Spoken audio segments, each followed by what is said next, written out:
All right. So I am Tom Curtin with the Curtin team and here with Ben and Candice. Y'all introduce yourselves. Hi, I'm Candice with Capital Mortgage Solutions. Hey, Ben Thornton with Capital Mortgage Solutions. Thanks, Tom. Yeah. So we have been having a lot of conversations around the idea of this cooperative buying and really helping people buy their first home, right? And what are different ways that that can be accomplished. So I think one of the big things is just the down payment, right? Maybe we start with that. Candice, you were just sharing with me that there's a large percentage of people that didn't realize how little you could put down, right, That's with a right. down payment, and that they kind of had this misperception that it was a larger percentage than it is. So what are y'all seeing as far as down payments and what's available out there? Yeah, it's great. When you're buying a primary residence, you can put down as little as 5% and sometimes less, depending on the loan program. So I find whenever I talk to a lot of first-time home buyers, so many people just don't realize that. And it really opens up, the opportunity for somebody to, come up with, a 3% down payment or a 3.5 or a 5, whatever that may be. Yeah. And then, with first-time home buyers, a lot of times they may not even have, even if it is 5%, or maybe they want to put more down to get the payment down. So what are some ways that like a family member or, whether it's a parent, I guess there's rules around who it needs to be, but how can they help? Like what can they do to to gift funds, right? Yeah, that's a great. Yeah, no, absolutely. So what we have found over the course of several years is a lot of people, like we just mentioned, you think you have to have 20% down. The great news is that we do have an option of gift funds. And we find that there are a lot of parents that ultimately want to help their kids kind of, get started in life and be able to buy their first home. And once again, we just determined you don't need 20%. So as a parent, if you have, 3% or 5% or whatever that number is, there are options there that are be available for you to be able to gift that to your kids to help you get into your first home.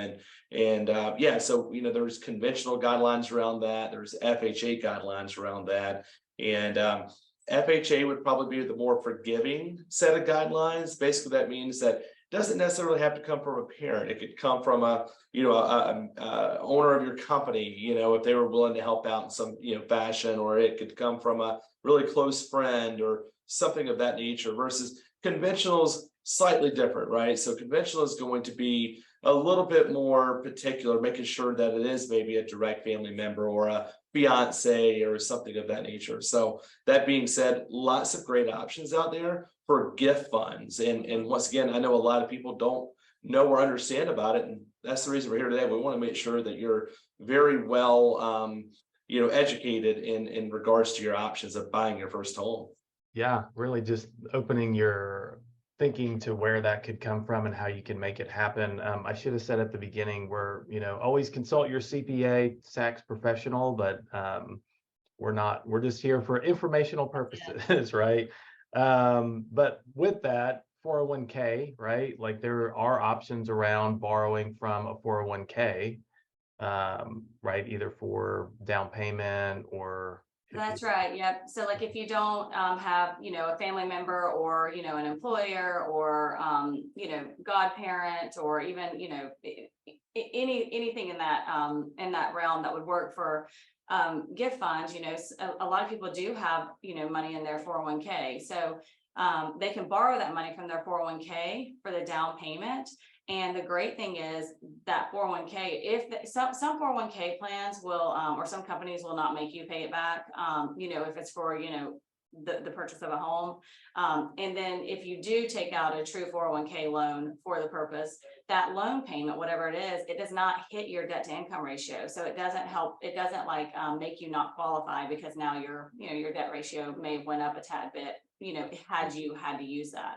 Yeah. So it's another great, to really talk about how do you make, your retirement money work for you now, right? And get out of renting. Yeah. So if you're a parent and you're gifting money to, so you're gifting money to a child to help them, do you have to be on the loan? Do you have to be a co-borrower with them? No, you don't.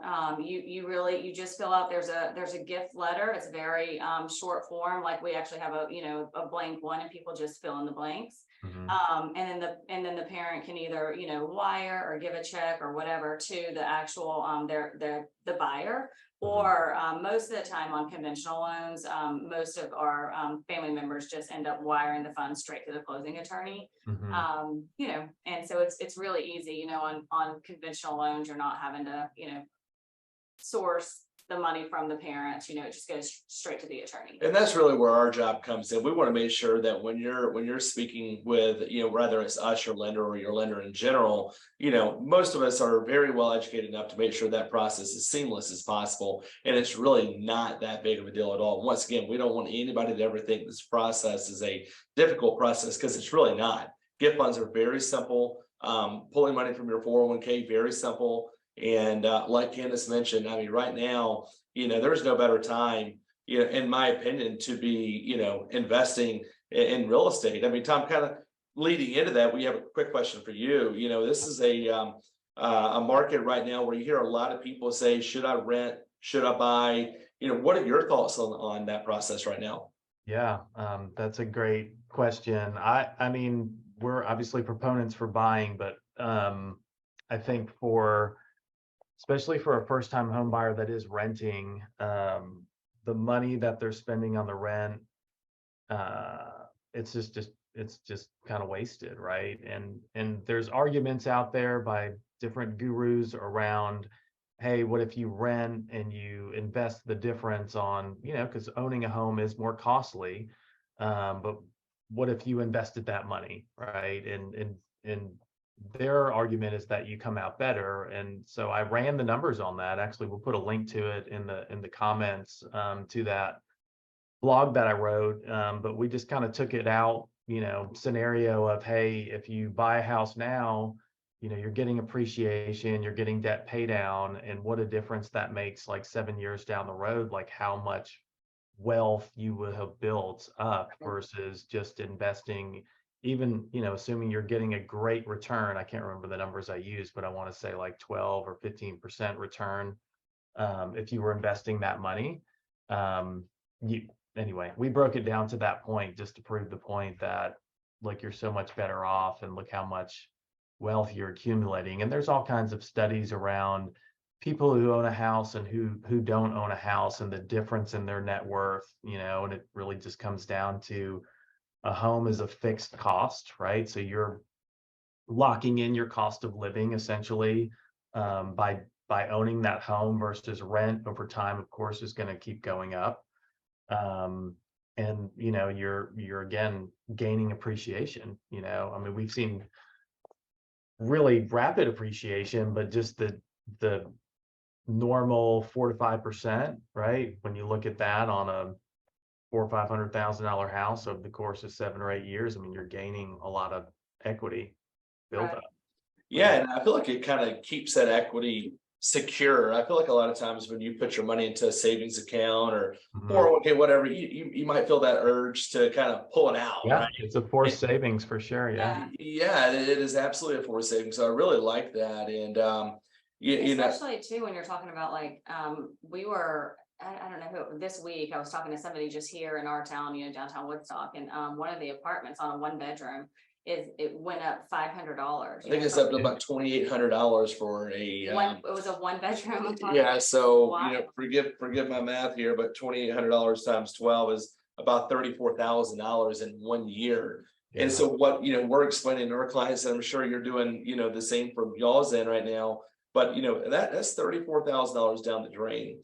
A lot of analysts right now believe that home values are going to continue to go up. We're not really seeing any statistical data right now that's pointing downward. So because of that, let's just say that a home you buy right now for $400,000, there's a strong possibility a year from now that home may be worth $425,000, right? Or maybe higher. So we're talking $34,000 plus $25,000. So you just cost yourself over $50,000 of money out of your pocket by not buying right now. Yeah. So just another reason why we're very, very big proponents of buying a home. It's the only logical thing that makes sense if you're able, and that's the reason we're here today. We want to make sure that you know your options, from financing, how much down, gift funds, borrowing from your 401k. There's so many options out there right now that can really help you get into your first home. Yeah. I had one other question with gift funds. So if let's use the scenario of a parent's helping their child get their first home, is there a limit on how much they can gift to their?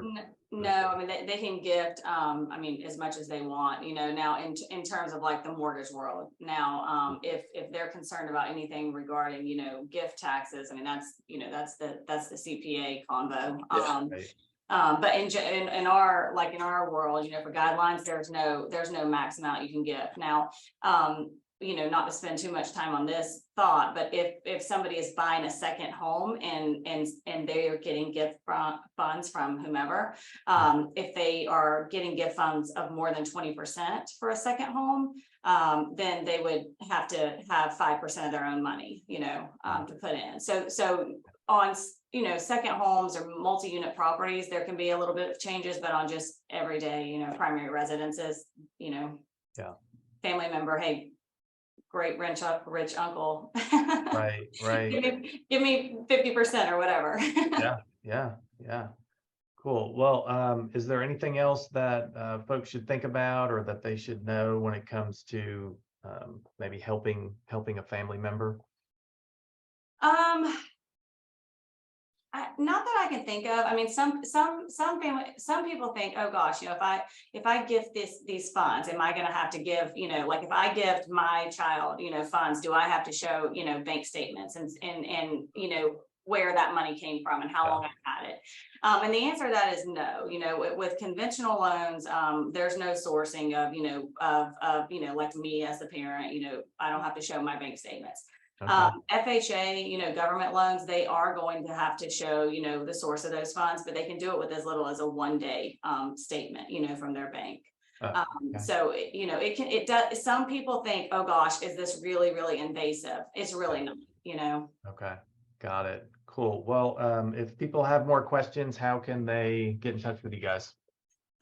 Call us. Our main line is 770-450-9717, or you can always just shoot an email to info at CMS Charlie Mary Sam homeloans.com. Yes. Awesome. Cool. Well, thank you guys so much. I appreciate it. This was super helpful. Thank you, Absolutely. Tom. Thanks, Tom. We'll see you guys soon.